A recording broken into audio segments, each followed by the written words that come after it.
एक सरकारी कर्मचारी अपनी ऑफिस के अंदर बैठा होता है, तभी वहाँ पर एक खूबसूरत सी लड़की की एंट्री होती है। लड़की अपने कामकाज के ज़रिए वहाँ पर आई थी।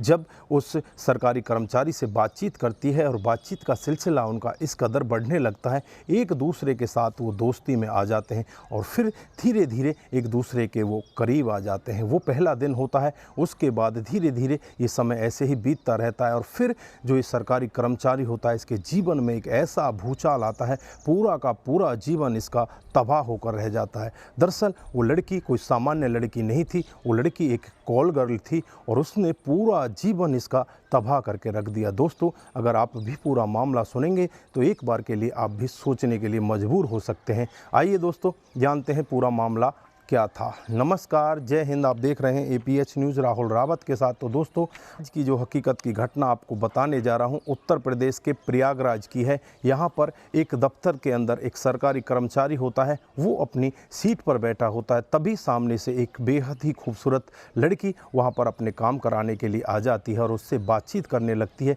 बातचीत का सिलसिला इस कदर आगे बढ़ता है, एक दूसरे को वो नंबर दे देते हैं और नंबर देने के बाद बातचीत का सिलसिला धीरे धीरे बढ़ने लगता है और एक दूसरे के साथ वो आपस में बहुत ही ज़्यादा गहरे दोस्त हो जाते हैं, एक दूसरे के साथ नज़दीकियों में आ जाते हैं। उसके बाद धीरे धीरे ऐसे ही समय बीतता रहता है और एक दिन का वाक़या होता है जब ये लड़की अपनी पूरी हकीकत इस सरकारी कर्मचारी को बताने लगती है। ये बताती है कि साहब, मैं आजमगढ़ में रहा करती थी और वहाँ पर देह व्यापार किया करती थी और एक दिन वहाँ पर छापा पड़ जाता है और छापा पड़ने की वजह से मैं वहाँ से छोड़कर मैं यहाँ प्रयागराज में आ जाती हूँ और यहाँ पर छुप कर रहने लगती हूँ। यहाँ पर मैं एक व्यक्ति से शादी भी कर लेती हूँ, लेकिन आजकल वो व्यक्ति मुझे छोड़कर यहाँ से फरार हो चुका है। अब मैं अकेली हूँ, मैं तुम्हारे साथ शादी करना चाहती। कर्मचारी चुपचाप उसकी बातों को सुनता है और सुनकर चुपचाप अपने घर चला जाता है। इधर वो लड़की भी अपने घर चली जाती है और सरकारी कर्मचारी के घर में फिर अचानक एक नई कहानी घटती है।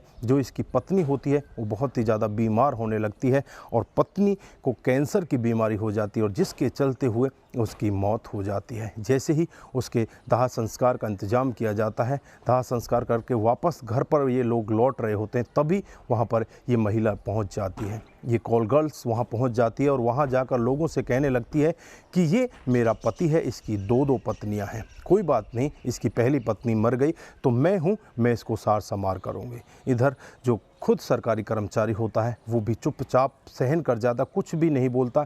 इधर वो महिला बहुत ही ज़्यादा हंगामा कर देती है।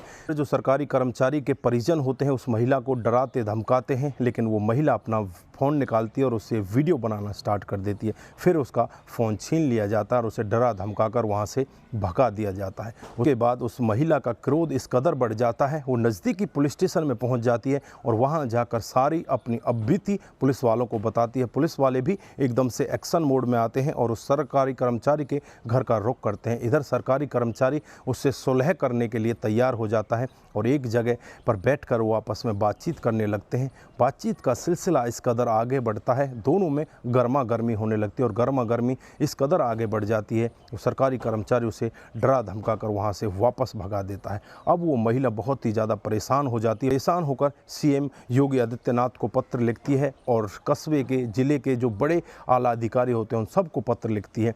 पुलिस एकदम से एक्शन मोड में आती है और एक्शन मोड में आने के बाद उस सरकारी कर्मचारी को अपनी गिरफ्त में लेकर उसे जेल के अंदर भेज देती है। दोस्तों, यहाँ पर सरकारी कर्मचारी का पूरा जीवन खराब हो जाता है क्योंकि उसकी नौकरी भी दांव पर लग जाती है और वो खुद अब जेल के अंदर चला जाता है। उसकी सामान्य सी मुलाकात उस कॉलगर के साथ हुई थी, लेकिन वो कॉलगर अपना रूप दिखाते दिखाते इतना भयानक रूप दिखा जाती है, उसे सदा सदा के लिए जेल के अंदर बंद करा देती है। अब काफ़ी दिन उसे जेल के अंदर बंद हो चुके हैं, अभी तक उसे बेल नहीं मिल पाई है क्योंकि उसने धारा ही उसके प्रति इतनी लगवाई थी कि इसने मेरा शारीरिक शोषण किया है, मानसिक शोषण किया है और इसने मेरे साथ झूठे वादे करके मुझे इस तरह से फंसा कर रखा है। इतने सारे केस उसके ऊपर लाद दिए जाते हैं। वो सरकारी कर्मचारी अभी भी जेल के अंदर है और वो वहाँ से यही गुहार लगा रहा है कि मैंने इसके साथ में ऐसा कुछ भी नहीं किया, मुझे जेल से बाहर निकाला जाए और मेरी नौकरी मुझे वापस दी जाए। दोस्तों, ये तो भविष्य के गर्भ में छुपा हुआ है कि आगे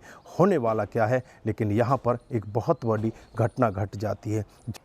जो कॉल गर्ल्स एक देह व्यापार में होती है, आजमगढ़ में वो इसी तरह का काम किया करती है। उसके बाद वो प्रयागराज में आ जाती है, एक व्यक्ति से शादी भी कर लेती है। शादी करने के बाद भी उसका ये धंधा बंद नहीं होता, वहाँ पर भी वो इसी तरह का काम करती है और इस सरकारी कर्मचारी को अपने जाल में फंसा लेती है। उससे भी शादी करना चाहती है, लेकिन वो शादी से मना कर देता है तो उसे जेल के अंदर भिजवा देती है। तो दोस्तों, यहाँ पर इस घटनाक्रम पर आप क्या बोलना चाहते हैं? आपकी जो भी राय है एक बार कमेंट बॉक्स में ज़रूर दीजिएगा। दोस्तों, इस घटनाक्रम को सुनाने का उद्देश्य सिर्फ आपको जागरूक करना है, आपको बताना है कि इस तरह की घटनाएं किसी के साथ भी हो सकती हैं। अपने आप को बड़े सचेत तरीके से रखना चाहिए, किसी के बहकावे में आने की कोई ज़रूरत नहीं है। अगर किसी के साथ आप दोस्ती का हाथ भी बढ़ाते हो तो पहले सोच समझ कर इस तरह का हाथ बढ़ाना चाहिए, नहीं तो ये घटना किसी के साथ भी हो सकती है। दोस्तों, आज के लिए बस इतना ही। फिर मिलते हैं किसी नए मोड़ के साथ। तब तक के लिए आप अपना ख्याल रखें, अपने परिवार का ख्याल रखें, सतर्क रहें, सावधान रहें और ऐसे क्राइम को अपने आसपास ना होने दें। नमस्कार, जय हिंद,